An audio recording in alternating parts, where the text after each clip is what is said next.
Hi, welcome to session two of the topic The Socioeconomic Transformations of the Late 19th Century in the US. Now, this is session two, and what we're going to be doing here is now looking at the emergence of the New South. Okay, we're moving into part one, but just to kind of recapture what we have been doing before we move into part two is in part one, we were actually looking at the transformations taking place in the north part of the US. That's what we did in session one. We were looking at the modernization of the north, the region that constitute the northeastern states along with the Midwest. This was part of the Union, by the way, during the Civil War. This is the region of the country that was known as simply as the Union. It was already quite modernized, although not really fully modernized, but it had entered the modern era as early as the 1820s with the first industrial revolution.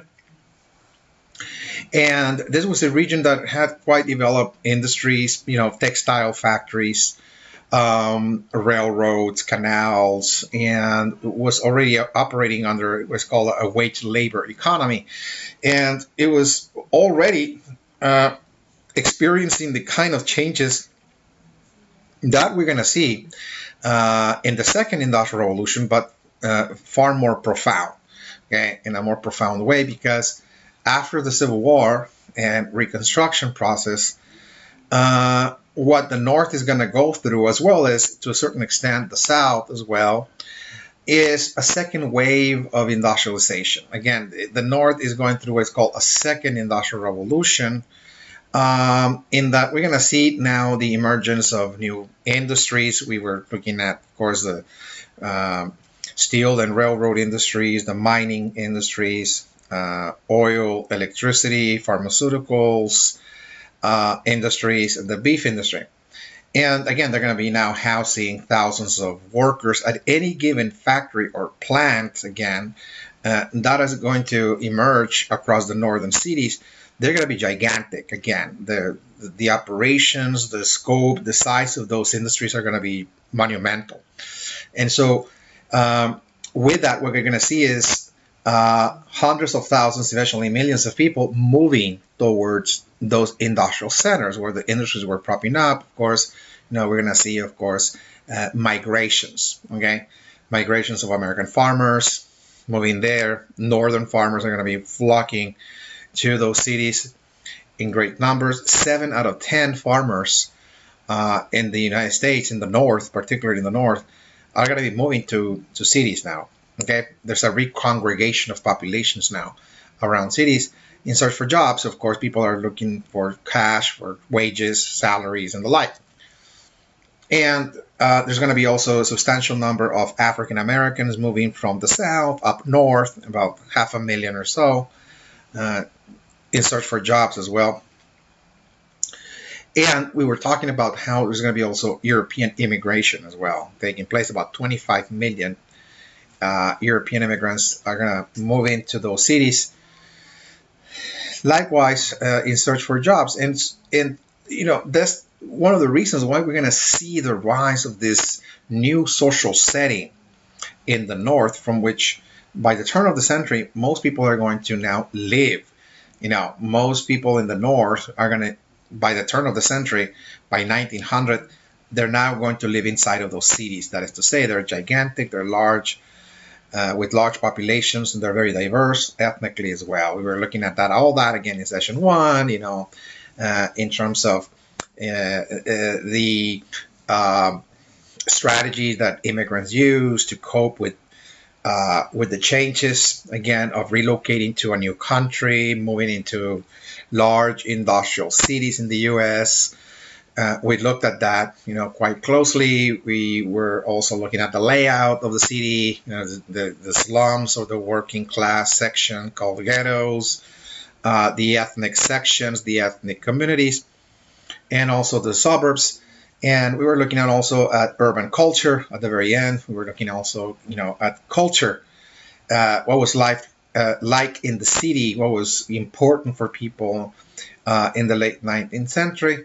And so we were exploring that as well in terms of, there's going to be a lot of cultural diversity. There's a lot of, you know, uh, customs, traditions, coming from different parts of the world, particularly from Europe, languages, food, cultures present there, religions, and the like. There's a lot of diversity, and of course, there's also the search for identity.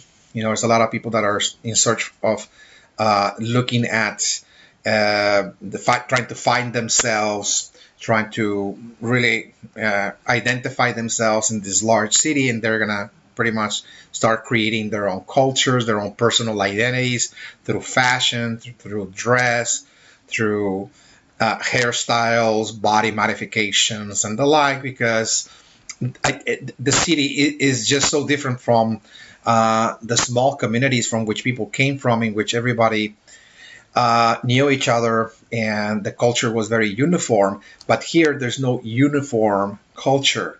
There's just so many varieties, so many different styles, and people are trying to pretty much find themselves in this jungle, so to speak, by pretty much adopting different fashions, in other words, to pretty much try to identify themselves as who they are inside of the city, of course. And also we're looking at also in terms of their urban culture, the pastimes, the venues, the sports venues that people attend to, and so on. This was becoming now more and more the norm. What city dwellers do, again, citizens, entertainment, in this case, things like sports, at least in the late 19th century, that's the case. All right, so now that we have pretty much synthesized part one, let's move into part two. And part two is going to look at the New South. And here, we're looking at now another region, another geographical area of the United States that is also modernizing, is developing a capitalist economy as well, an industrial capitalist economy, but it's doing that in its own rhythm, in its own pace. The modernization of the South was not identical to the North, okay, because the North was already way into it, as early as the 1820s. It was far more advanced, in other words, industrially, technologically. So the South, on the other hand, is a region that had not yet modernized, not until after the Civil War. This was a very traditional region that did not change very much ever since the emergence of the Southern colonies. You're really going back to the colonial period. Okay, so ever since the foundation of the Southern colonies, by the British, when the British came to North America to establish a series of colonies, the Southern colonies, the way the British established those colonies, remained pretty much, kind of static or frozen, if you will, in time, in that there was not a lot of change that transpired ever since those colonies were established in the 1600s, all the way to the eve of the Civil War in 1860. Very, very traditional, again, region that did not change very much. So therefore, this has to be assessed in a different way. In other words, we're not taking for granted that this region is just modernizing, and the changes taking place in the South were just like the North. Far from that. Okay, so let us look at the modernization of the South, and in order to understand the changes, to track the changes that are transpiring after the Civil War in the South, as the South is modernizing, it's critical that we first understand the South as it was, okay, before those changes. In other words, how was this region before modernity?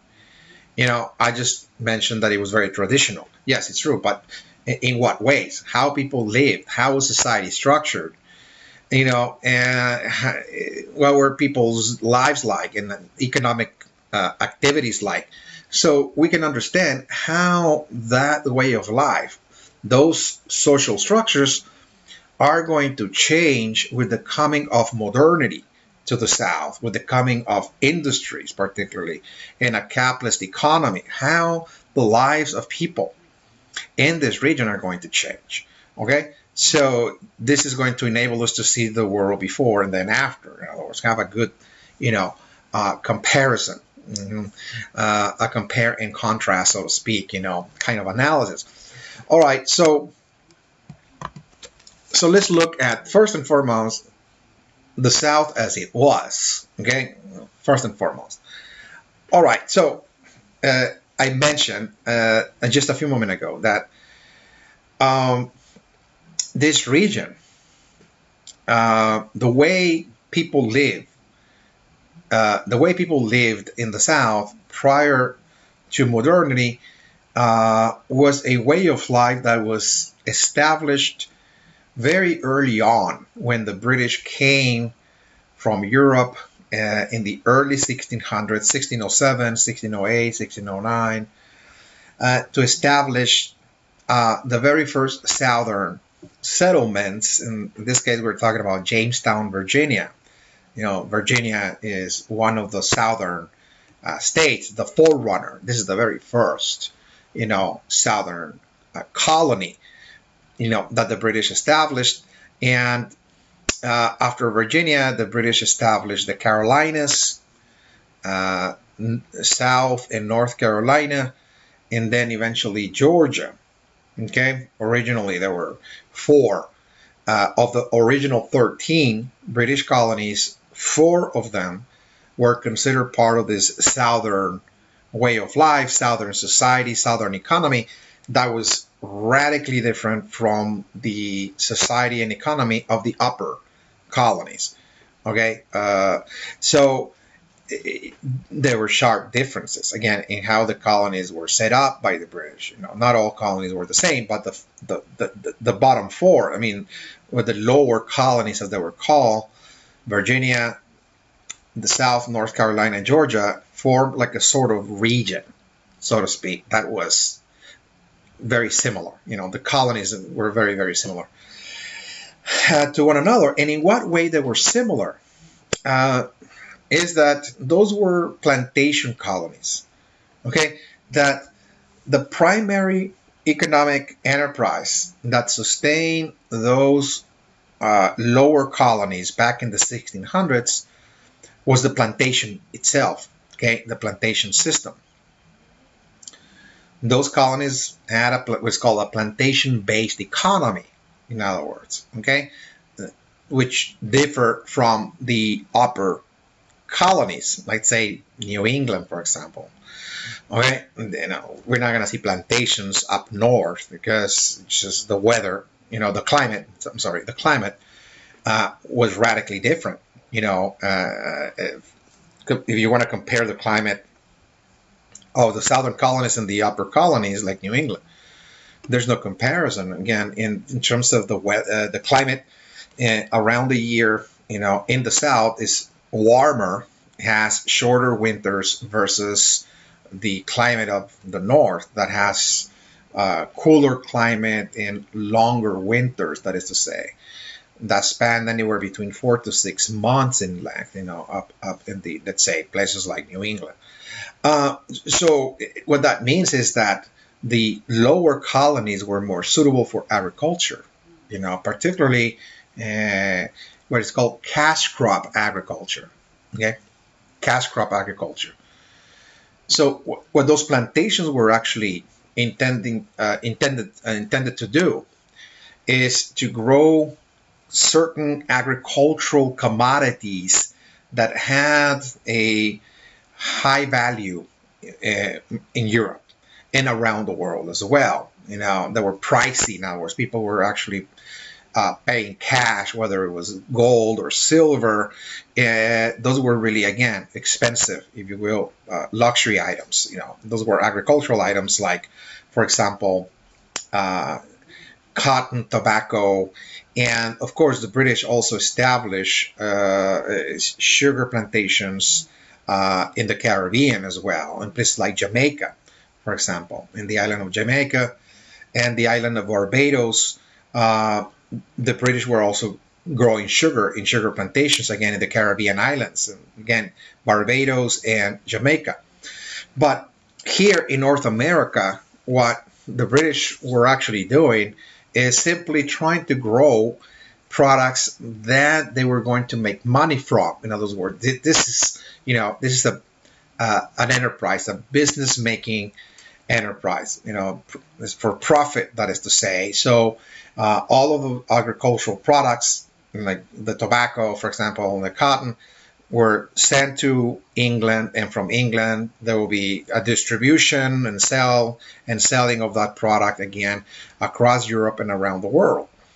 Okay, so what that meant was that the lower colonies were going to be simply agricultural colonies in which the main unit of production, the main enterprise, was the plantation itself. And this is, of course, there are going to be hundreds of plantations eventually established all over those colonies. So this is extremely important that those are agricultural. Once again, those are agricultural colonies, and the way they operated was no different from a company. Okay, each of those colonies were actually owned by private merchants and investors, and they owned shares, in other words, inside of that particular company. So those were actually companies. Virginia colony was actually a company. It was called Virginia Stock Company. The Carolinas also were private enterprises. There were companies owned by merchants and investors and so on, in Georgia. So the way they function is that, well, those were agricultural companies in which there were entrepreneurs inside, again, of those companies or colonies that were growing the cash crops. Those were the plantation owners, that is to say, the planters. Okay. But the way this operated, okay, the way that those companies operated was that instead of bringing people in to work in those plantations, growing the cotton, growing the tobacco, and so on,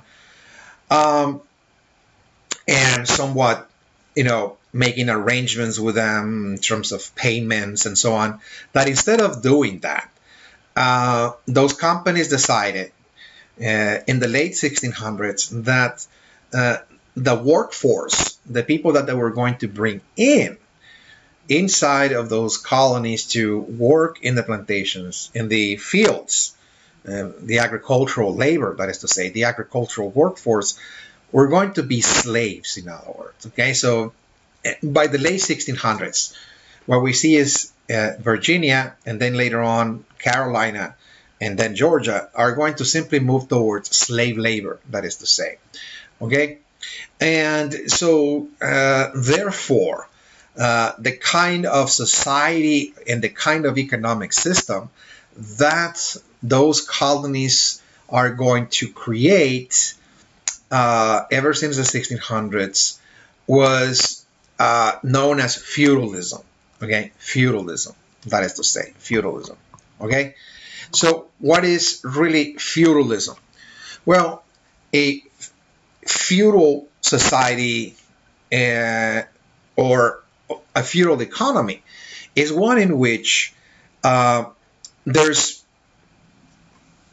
the social classes, so to speak, okay, that conform a feudal society are composed primarily of landowners and servants, in other words. Okay, so it's very clear, okay, that there's only two groups or two social classes, so to speak, in which what we see is that there's the landowners, those that own the land, in other words, in this case, we're talking about the planter class. There's a planter class, in other words, and the other group that is also involved in the production of products, in the production of agricultural resources like tobacco and cotton.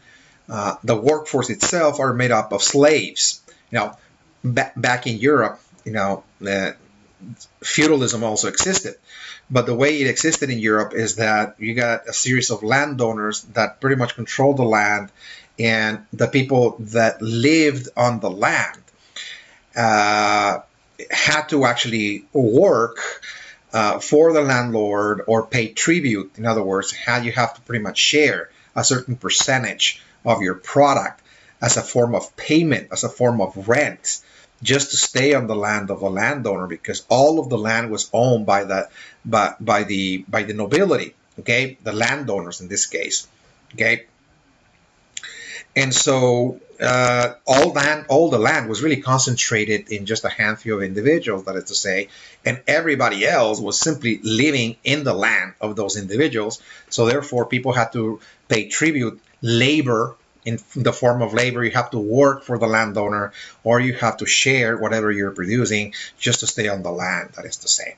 Okay, so that was European feudalism, but here, the form of feudalism that we're going to see in the South was one in which the planters are, just like in Europe, they're the landowners, they're controlling all of the land, again, of the colony, and what they're going to do is actually import African slaves. They're considered to be servants that are owned totally, completely again by the landlords, by the planters, and they're going to be the ones that are going to be laboring for the planters. They're going to be working for the planters in terms of producing those agricultural products. Okay, and so again, very early on, what we're going to see in the South again is a kind of feudal society with a feudal economy as well, in which the two most important groups that are sustaining the society, they're sustaining the colony, are planters and slaves. Planters own the land, and the slaves pretty much provide the labor. In other words, this is how things get done. Okay, so everything that needs to get done, by the way, it's not just the agricultural products that need to be generated, but all work. Period. If there's anything that needs to be built, a road that needs to be created, or land that needs to be cleared, somebody needs to build a house or a barn, a warehouse. Okay, so all kind of work, construction work, and so on, it's really done by slaves. Okay, so that's how things get done in those southern, colonies. Okay, it's called feudalism. It's a two-class system, two social groups that pretty much are the ones engaged in the production of products, again, in the production of everything. Okay, and so what this actually does, however, is that it creates a certain kind of culture. In the South, what we're going to see is the creation of what is called an aristocratic culture. What does that mean? Well, what it means is that the planter class, many of whom were members of the English nobility. This is very important, that in those colonies I just mentioned, Virginia, the Carolinas, and Georgia, to become a planter, not just anybody could become a planter. In many cases, those were actually land grants that were awarded to the members of the English nobility by the king, by the British Parliament. So if you want to come to America, if you're part of the English nobility, you receive a land grant from Parliament or the king to go to America. You're being given land so you can develop it and become a planter, that is to say. So, so ever since this time, ever since the 1600s, the planter class itself had certain connections to the English nobility. That is to say, going back to England, and so they brought along with that, this culture is called aristocratic culture, that they carry with them titles of nobility. That is to say, titles of nobility, titles that they inherited from their families. And because they were members of the nobility, they had certain rights, certain entitlements, certain privileges as members of the nobility, some of which included uh, owning servants or owning slaves. This is, part of the, culture. Part of the aristocratic culture of England is that the nobility, the landlords, again, pretty much had that entitlement. They could, by virtue of being noble, have servants. Okay, they had servitude, the people serving them. In other words, that they had people that actually did everything for them, cooked for them, everything. Right, servants or slaves for that matter. So when they came uh, to North America, they brought that culture with them. So this planter class in the southern colonies are going to pretty much import that culture and continue with that idea that they were simply nobility that had entitlements to their slaves. We're entitled, in other words, to own our slaves here. Okay, so at any rate, um, now that we understand that, now let's look at Southern society as a whole. Is it just that Southern society was composed of planters and slaves? And the fact is that there's going to be yet another third group that is also going to be part of Southern society, although they're not necessarily involved in the production of the society as a whole. Okay? Because the ones that are actually making everything are the planters and the slaves, by the way. They're the ones pretty much, creating everything, building everything. But there's going to be yet a third group. Again, that is also going to be part of the landscape, the social composition of the South, that they're also going to become a significant sector of Southern society. And those are actually the small farmers. Okay. There's also people coming into those colonies that do not come from the nobility. There's people migrating into those colonies. In many cases, they're brought, as indentured servants. Indentured servants are servants that are going to serve for a small period of time, like 7 years, and they're indebted. They're trying to pay a debt with labor, and so at the end of their debt, their term of 7 years, they're being released. In other words, so there's going to be, of course, a large group of people that are brought to Virginia, Carolina, and Georgia that are not nobility. They're laboring for a landlord or a planter, paying off a debt, and they're eventually going to become part of this small group of people that started out as simply, again, small farmers. That is to say, they're being given just small plots of land. They own small plots of land so they can actually grow their own food. They're growing things like corn and wheat, and they sustain themselves. That's how they go about their daily lives. They live in the countryside for the most part. They're far away, removed from the plantations in many cases, and they're just living a wholly, totally, independent life, so to speak, in terms of they're just, independent, owning their own small piece of land and growing food and so on. So what this means is that in Southern society, ever since the 1600s, continuing into the 1700s and into the first part of the 1800s, again, was really an agricultural society. Okay, an agricultural society in which, yes, it's true, there's going to be, of course, the planter class that are running the plantations and growing cash crops for exports, but there's also a growing group of small farmers that make up the other bulk of the the non-slave population. There's a white population, again, in which, again, they're pretty much living in the countryside. They're just part of this rural society of small farmers. Okay, so the South was also considered, again, a rural society of small farmers. That is to say, what you find in the South, all the way to the eve of the Civil War in 1860, is really an agricultural region for the most part, in which it was broken up into different, sectors.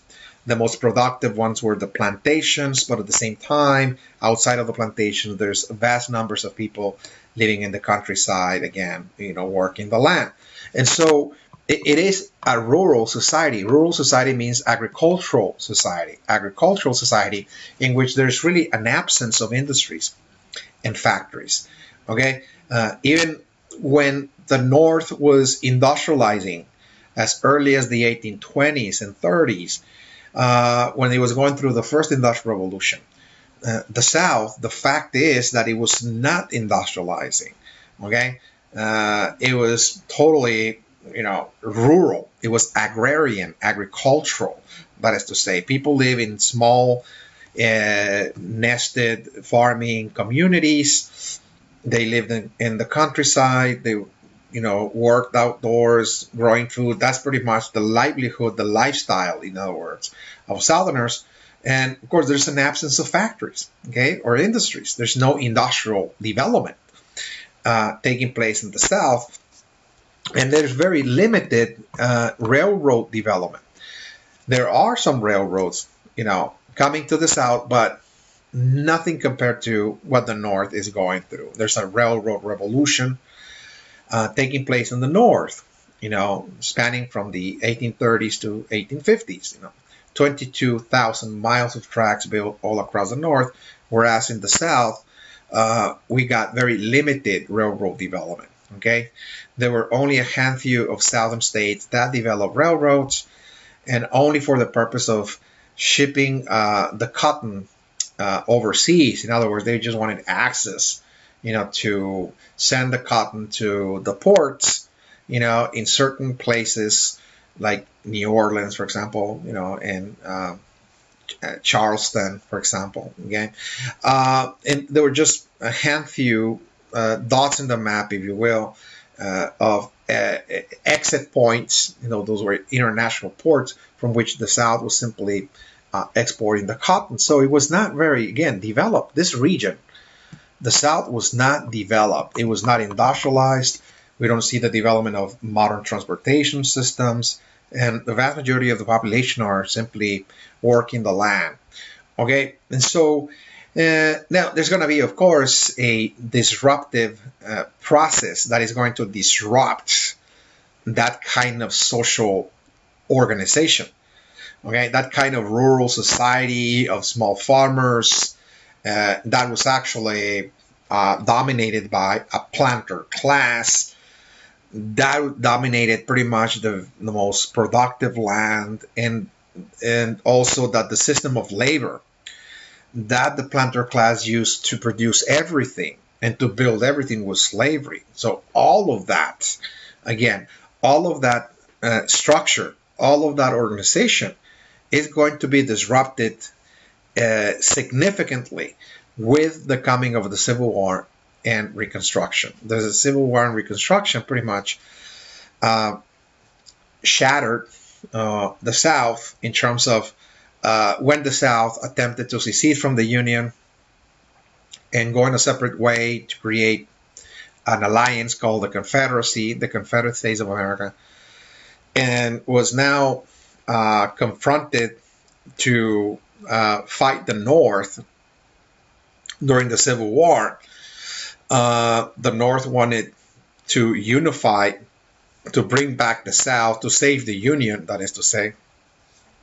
So that produced the Civil War. In the end, in 1865, the South was actually defeated. It was ultimately defeated, and there was, of course, a significant destruction, again, of property and infrastructure. Whatever railroad development existed in the South was totally shattered. And the agricultural production was disrupted as well. Cotton exports come to a halt. So the entire region of the South lay in ruin, so to speak, in ashes, really at the end of the Civil War. And so part of rebuilding the South and trying to now recreate it in a new way came in the form of passing certain constitutional amendments. As the South was now defeated and trying to change certain practices, certain structures of the past to come back to the Union.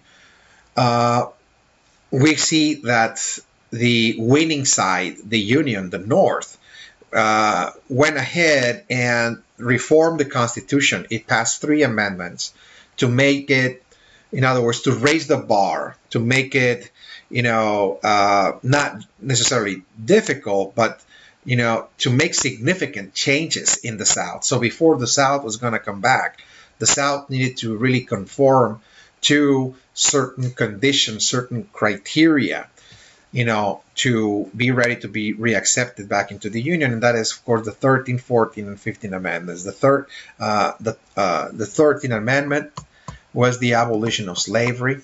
Slavery was abolished in the Constitution in the 13th Amendment.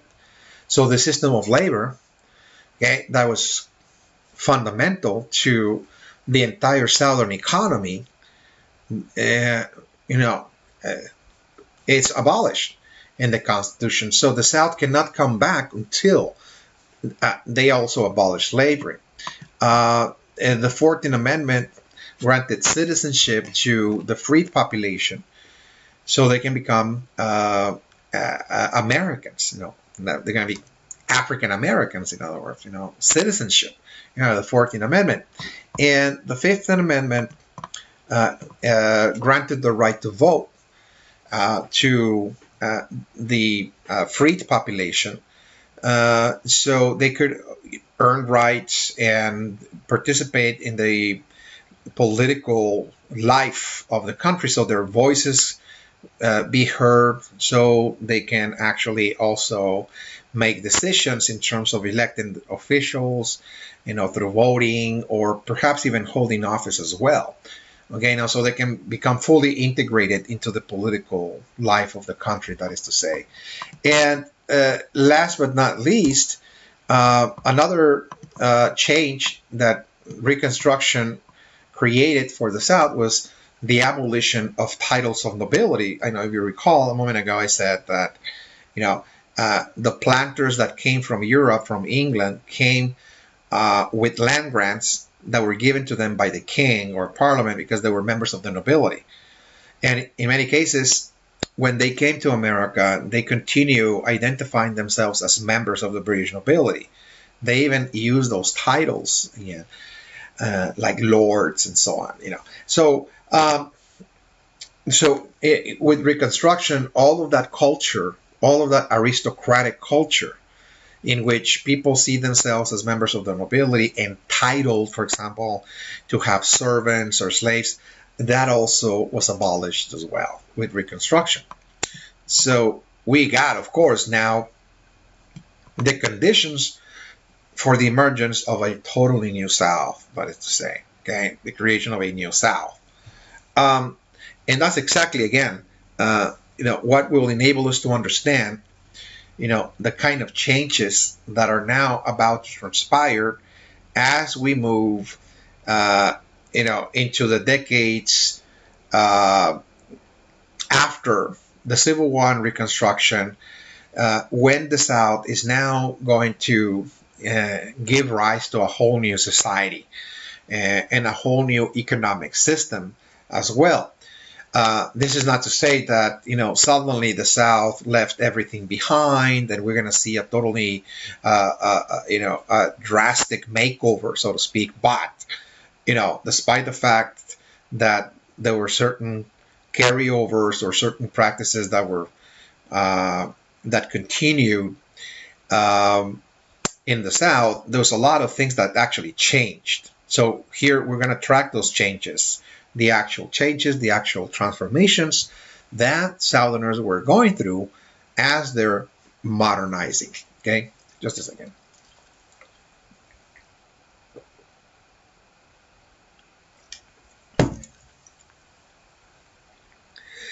All right, so let's look at the New South. Okay, so we already looked at the South as it was. Now, what's about to transpire then? Let's track those changes so we can see how that old South is going to now give rise to a new South. Okay, so let's start with, of course, the African American population. Okay, so let's start with that.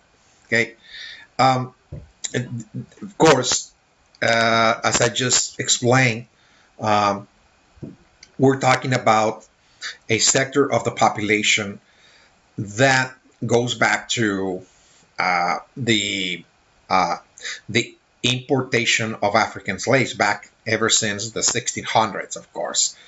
Okay, so this is a population that goes back, descends from, in other words, the peoples that were brought by the British into Virginia, the Carolinas, Georgia, particularly, and later on to other states once we see the formation of the United States.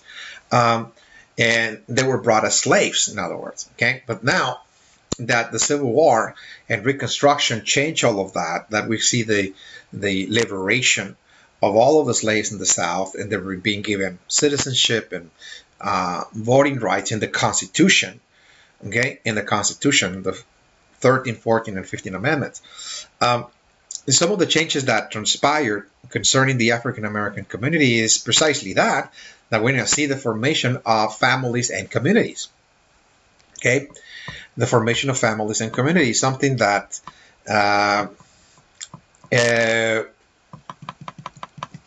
was very rare to see in the past, because precisely because of the legal nature of slavery itself, that did not allow, for example, for slaves to actually form, marriages.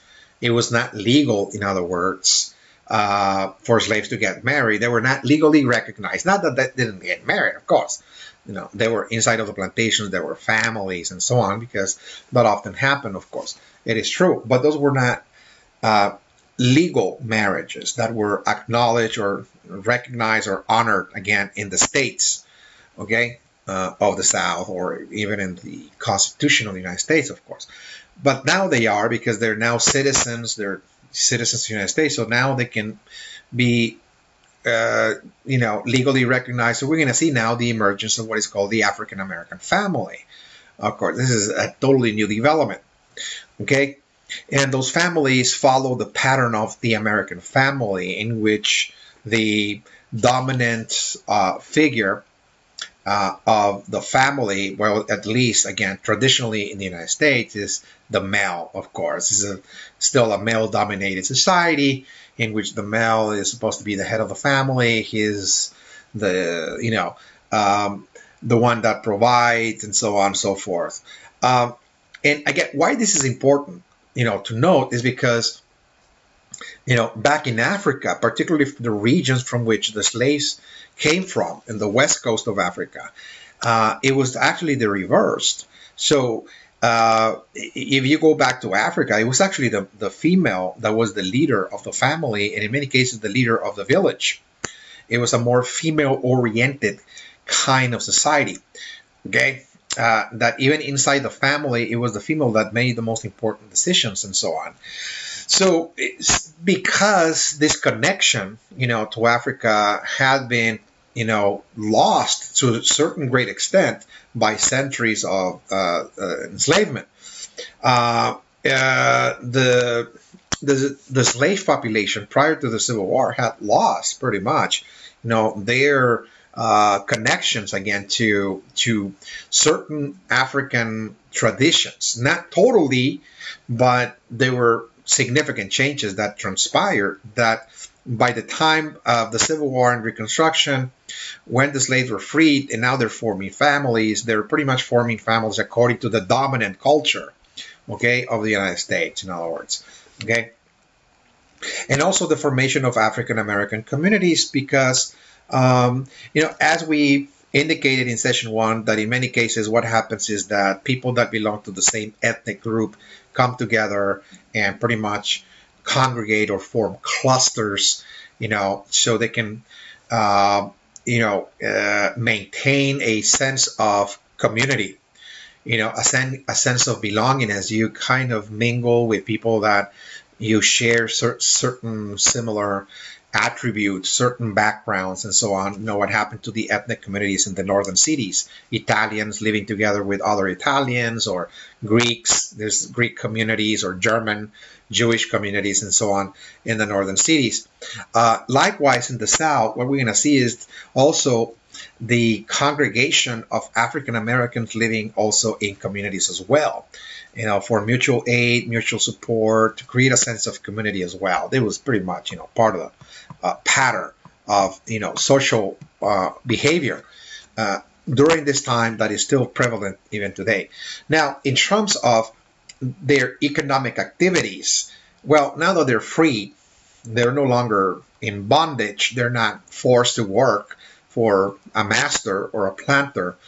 Uh, Now that we see the development of a capitalist economy, a wage labor economy in the South, that was literally non-existent, by the way, prior to this time. You know, it was a slave labor economy. You know, in terms of that, everything that needed to get done was done by slaves in the past. But now that system of slave labor is abolished. So what is replacing it is a more capitalist form of economic system, in which now the African Americans are going to, in many cases, sign what is called labor contracts with agricultural companies or landlords that own cotton plantations or any other agricultural company for that matter. And they're going to work as families or communities. Entire families are going to work, you know, for an agricultural company, you know, doing agricultural labor,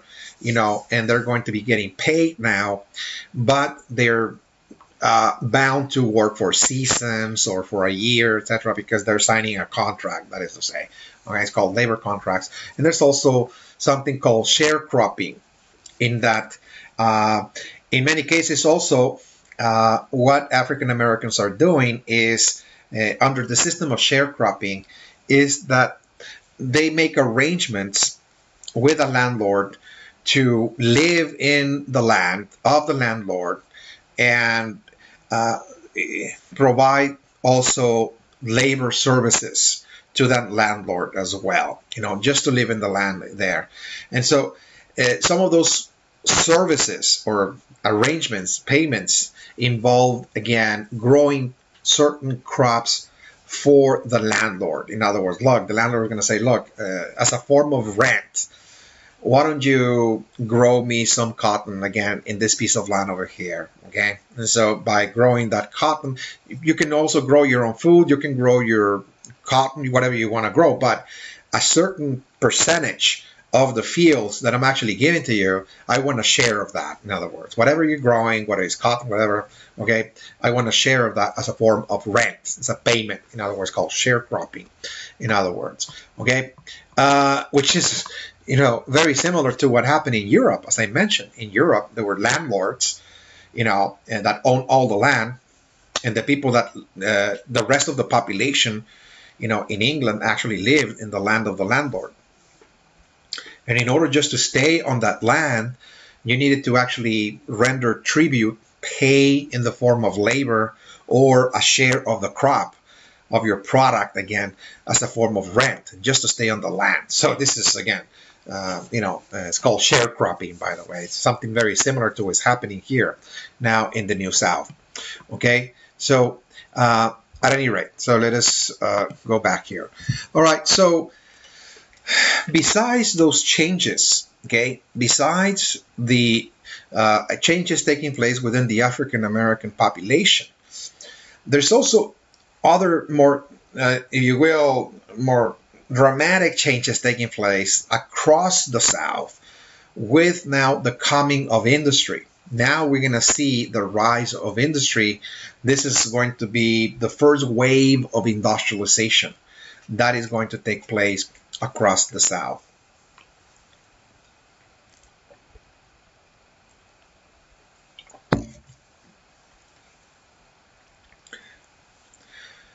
Okay, so the South did not have any industries or factories prior to the Civil War, but now those industries are going to be arriving again very rapidly, to the South. So let's look at that. Okay, uh, what kind of industries are going to now arrive to the South that are going to change the way of life, the way people are going to earn their living, okay? The kind of economic activities that are going to become central in the lives of Southerners that people are going to be engaged in on a day-to-day basis. What are we talking about here? Okay, what kind of industries are we talking about?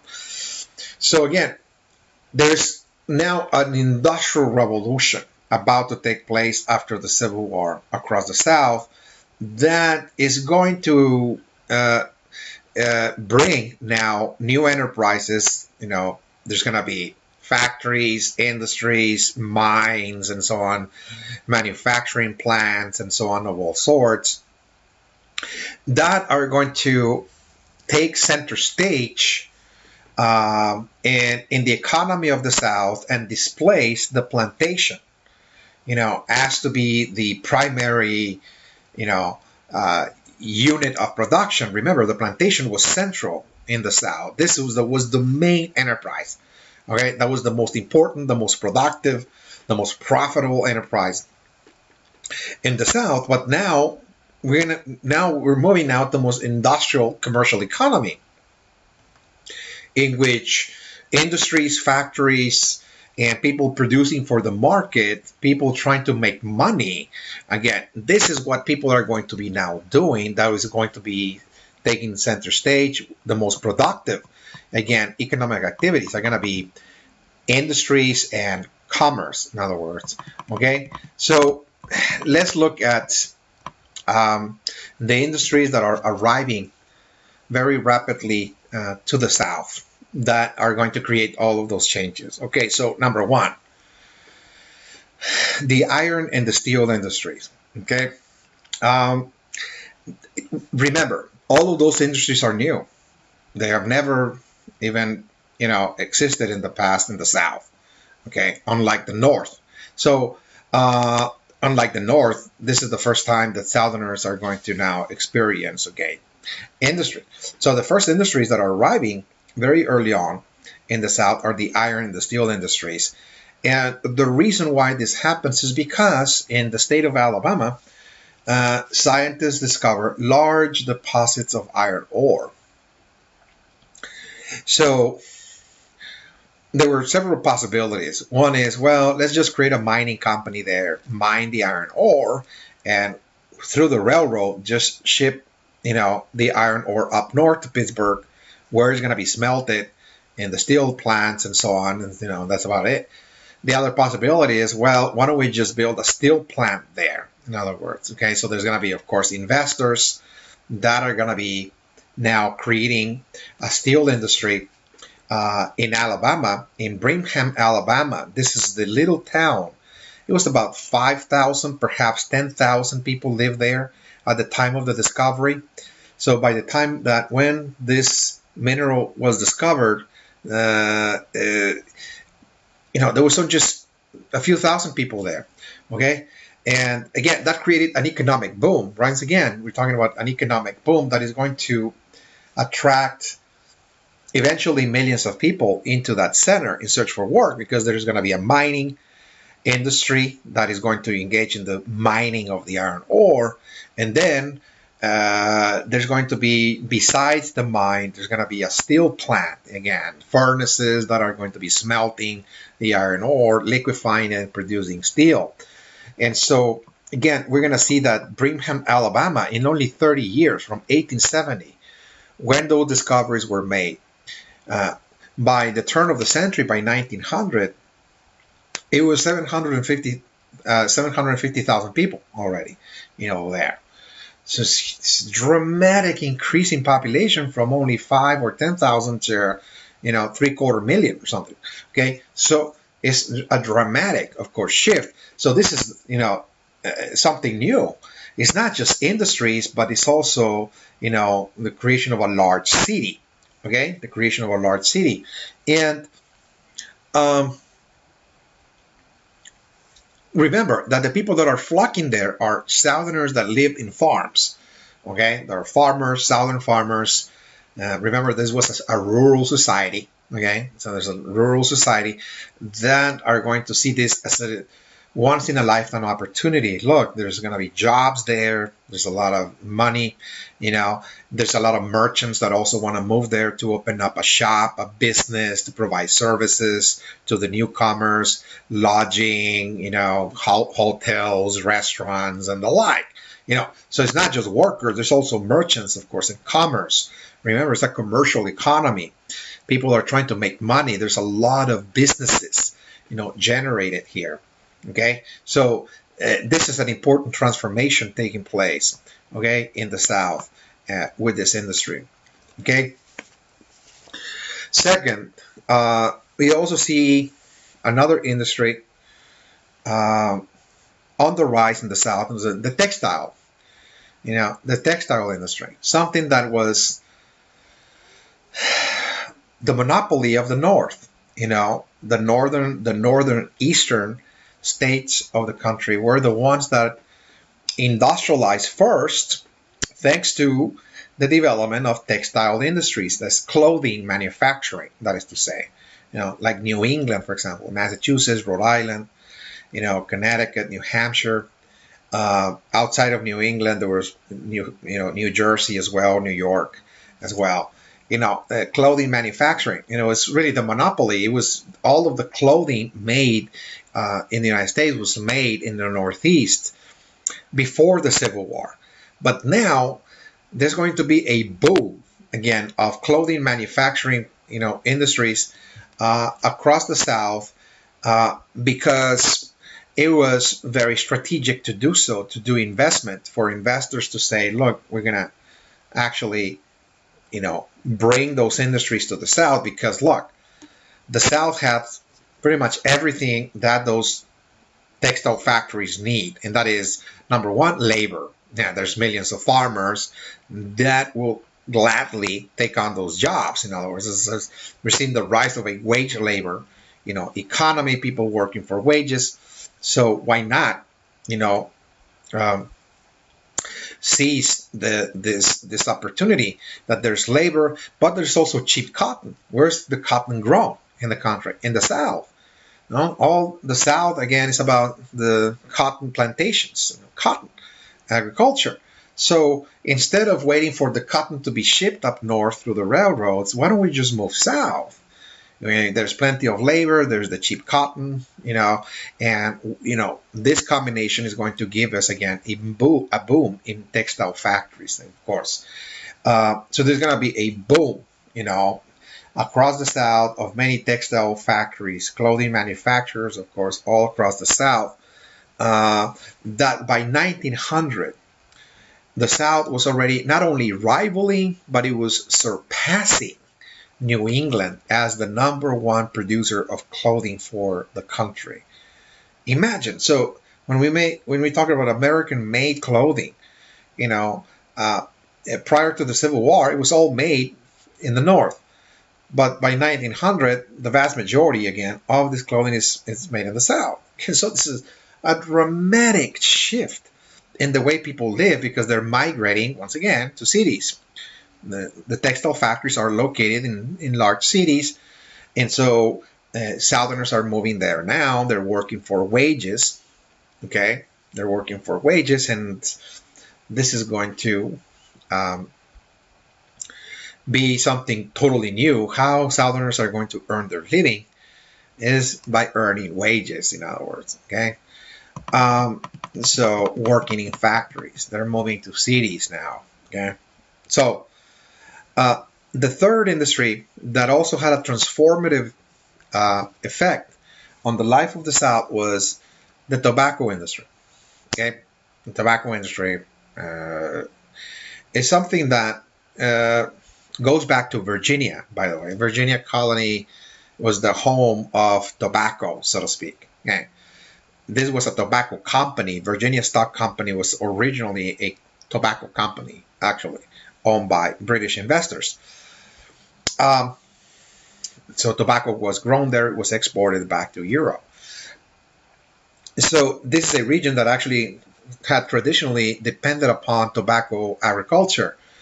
with some cotton as well, But um, in the 1800s, there's going to be a new development that is going to give tobacco a whole new life to Virginia, the state of Virginia. And that is that tobacco growers were actually concerned about the tobacco market because they believed that it was very limited, the market, the consumer base. In other words, the consumers of tobacco were limited because the tobacco that was grown traditionally, it was very strong type of tobacco. It was a strong, very bold flavor with a bold odor and aroma that only a selected group of people, mostly men, were attracted to.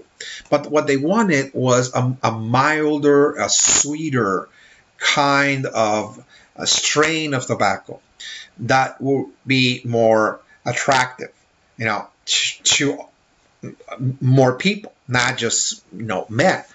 And so after working, for many many years, in crossbreeding different strains and so on, they finally got it. They said, look, we got a new strand of tobacco. It's very mild, sweet, so on, so to speak. And then there was a roller machine invented in the 1860s, the rolling machine to get the modern cigarette, that is to say. So that combination gave us now the modern cigarette, the pack of 20, all of that, 20 cigarettes. And that created a whole new market, a new consumer base, in other words, a new consumer base that was far more expanded than the previous market of the past, that only men that were chewing tobacco or smoking pipes or cigars. Now you can smoke cigarette again. A lot of people, particularly people living in cities, are going to be very attracted to the cigarette precisely because as a way of relieving anxiety and living in a very stressful environment, inside of the city. So city dwellers, people living in cities, will be the ones that are going to be pretty much attracted to tobacco, of course. And that, so of course, is going to give rise to the American Tobacco Company. Okay, the American Tobacco Company was the large industry that is going to be the one manufacturing cigarettes for the country, that is to say, for the United States.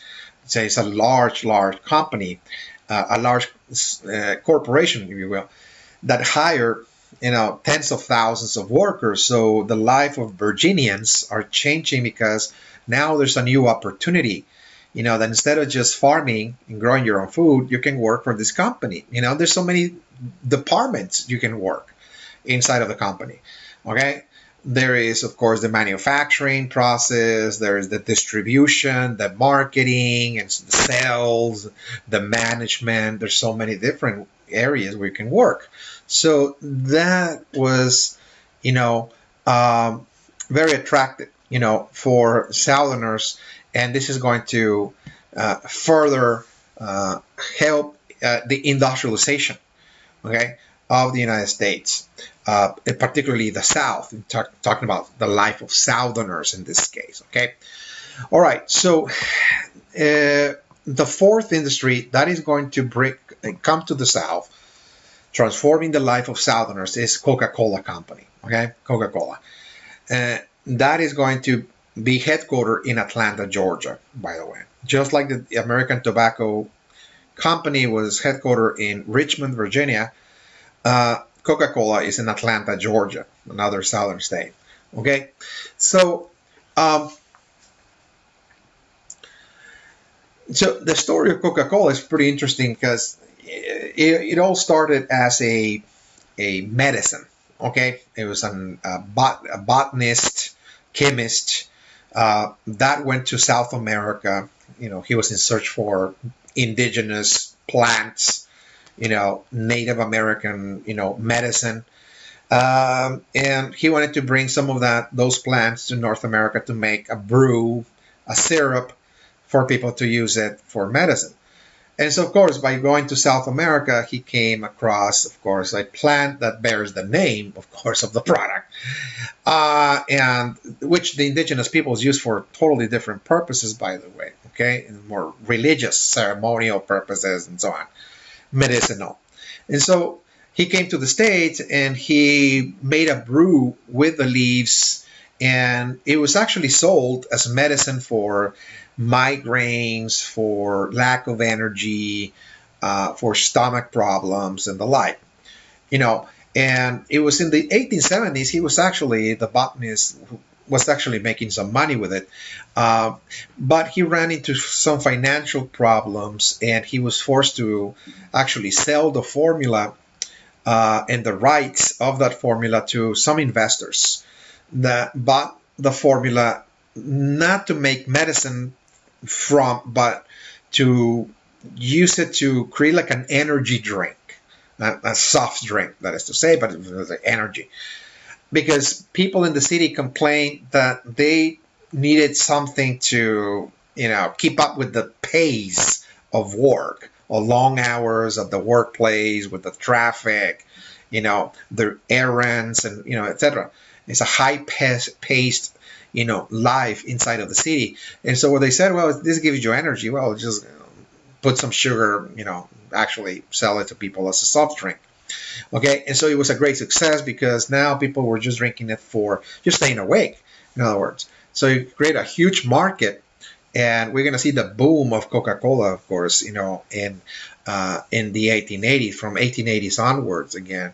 And likewise, as this company is growing, is going to hire, of course, more and more people, particularly people living in Georgia, are now going to be working for Coca-Cola Company again. Just like the tobacco industry, there's so many different departments and sections of the company that people were hiring as well. Okay. All right, you have still some minutes here.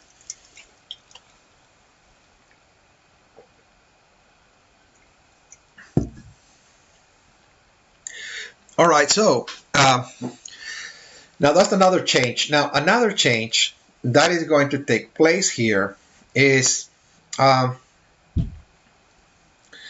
that there are going to be still farmers in the South. Not all Southern farmers are going to abandon farming and move to cities in search for work. But the activities that were traditional for farmers, for those that are actually going to remain as farmers, those activities are going to change because as the country is changing and is modernizing and more people are moving to cities working for industries, there's still going to be the need for food. Okay, there is a requirement. Again, who's going to feed, the populations of those cities? And so Southern farmers decided that, well, the ones that were actually staying back in the countryside, we're actually going to feed the growing population of the city. There's a huge market now. There's a huge demand for food products, and we're the ones that are going to actually do that. So what that meant is that Southern farmers are now moving into business. That traditional way of farming, again, what is called self-subsistence farming, okay? That kind of farming in which people were simply growing their own food to subsist from the land. You only grow the food that you and your family consume in any given year. That is called self-subsistence farming, okay? Just subsisting from the land. That kind of practice is going to be totally transformed in that now farmers are going into business and they're going to now transform their traditional farms, their mom and pop's farm, in other words, into a commercial farm. Okay, commercial. In other words, look, now my farm is going to be a business. Yeah, I'm going to subsist from it. I'm going to grow my own food, but I have additional land here in my own farm that I can actually use to grow cash crops. So I'm moving into cash crop agriculture. I'm going to go crops that are worth money, and I want to make money, in other words. And we're moving into business, that is to say. So more commercial oriented type of farming is on the rise again. So from independent farming, what is called a self-subsistence farming, we're now moving into what is called cash crop agriculture. That is to say, in the South, we're going to see the development of what is called commercial farms. That is to say, Okay, commercial farms. So how this process came about? Well, uh, uh, there are farmers that decide that, since everybody is now progressing economically, in other words, look, everybody's trying to make a living, make money, progress, live better, and so on. So we also need to do that. And the way to do that is through, it's called free enterprise. In other words, free enterprise. I own my own farm. I'm a property owner. And this property I can make money from. Okay. In other words, I can actually develop here in my own farm, an enterprise. So I'm actually changing the way I actually see my own property. This is not just a family type of, venture or a family, asset, but this is going to be a business asset as well, owned by the family. So we're actually just going to see ourselves now as entrepreneurs. We're going to actually develop, again, commercial farms. There's also going to be, of course, now people with capital. There's going to be investors, merchants, and so on that had more money.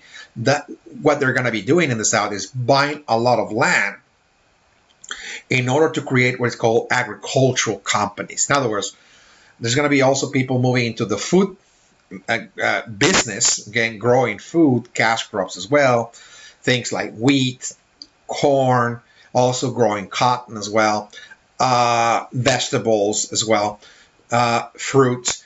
And what they're going to do is just buy a lot of land and try to hire hundreds or thousands of workers, move the people in there, and try to mass produce food products for the market, because there's now a growing demand for food, inside of the American cities, in other words. So we're also going to see the emergence of what is called agribusiness. Agribusiness are agricultural companies, large agricultural companies, again, that are propping up across the South as well. Okay.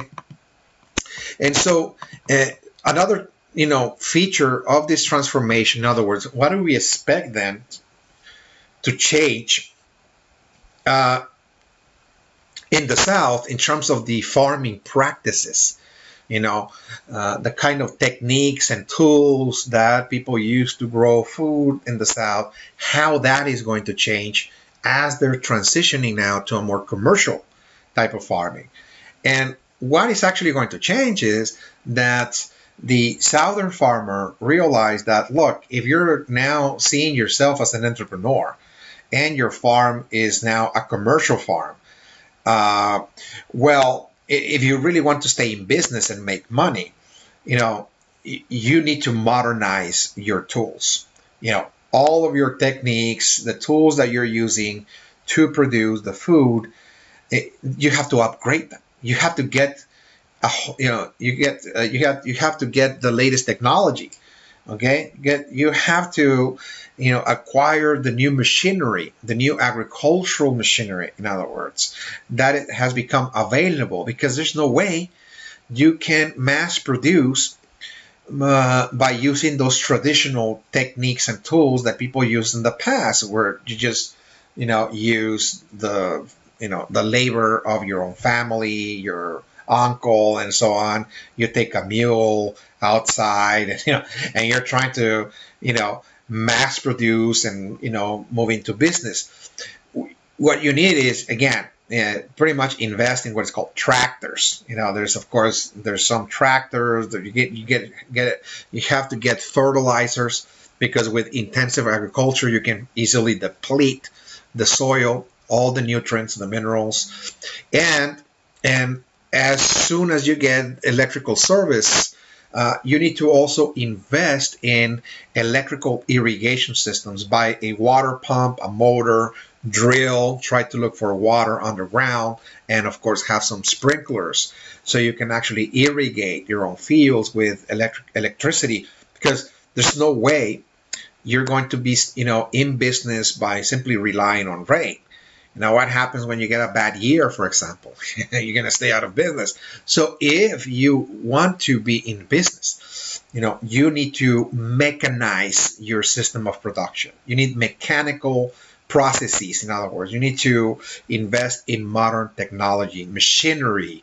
You need electrical motors and all of that. So this is something totally new, extremely new for the way southern farmers actually carried out that activity that is simply called farming. I mean, again, they're moving from traditional methods, from traditional tools to more modern, that are more mechanized at the same time. And of course, they're going to be acquiring, of course, tractors, reapers, etc., you know, shredders.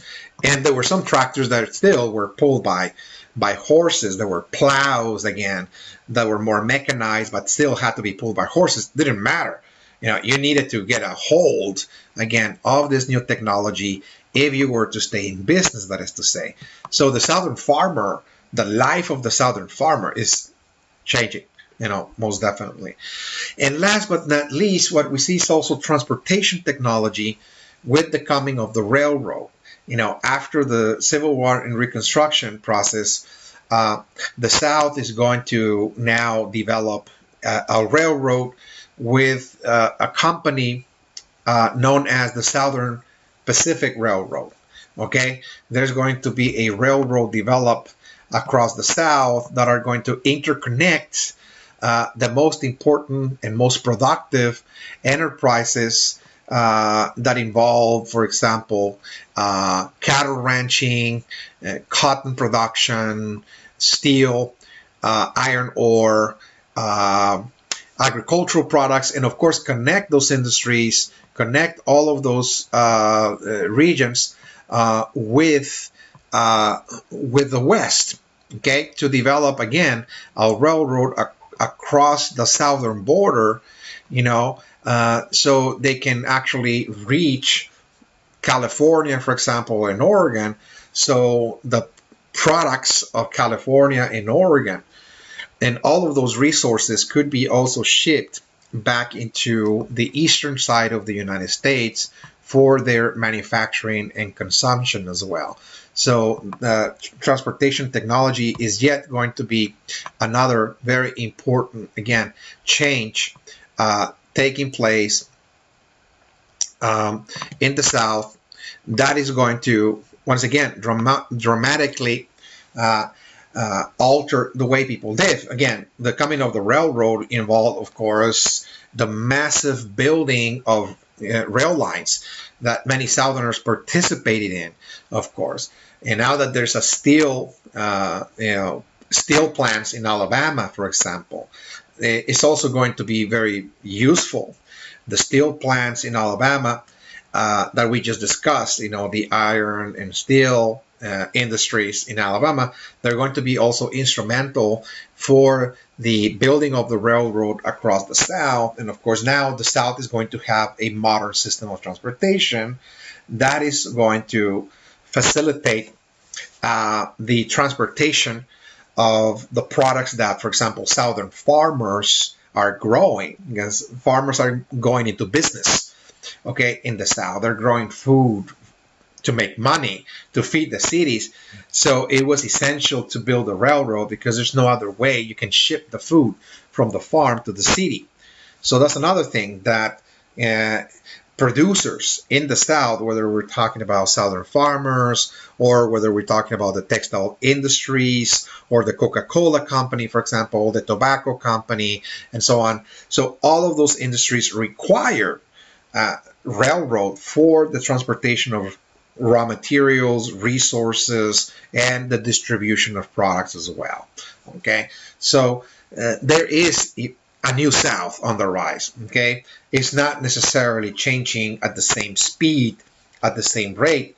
That the North is, because the North was already way advanced in terms of industrialization and modernization. But it's nonetheless, again, from what we covered in the first half of this session, how the South was. So very traditional, very agricultural, going back to the colonial period in the 1600s. This was a region that was pretty much dominated by a planter class with an aristocratic culture. in which the way they produce everything that needed to be produced is through servants or servitude or slave labor, that is to say. And there was, of course, a group of small farmers as well that pretty much lived in the countryside.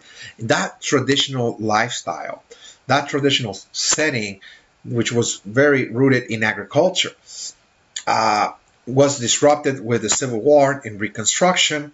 And after that, disrupted process and the changes that Reconstruction brought with the 13th, 14th, and 15th Amendments, we see now the possibilities for recreating the South in a whole new way. That is going to be more industrial oriented and commercial oriented at the same time. Okay, so this is, an assessment. Again, part two pretty much looked at and tracked the changes that transpired in the last decades of the 19th century, so we can understand how the South was changing.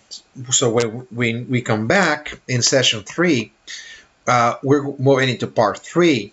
We're not actually going to do this here, but just, kind of letting you know that in part three, we're going to look at the rise of the new American West. Likewise, we're going to look at this region called the West and how this region that was unsettled by Americans is going to be totally transformed.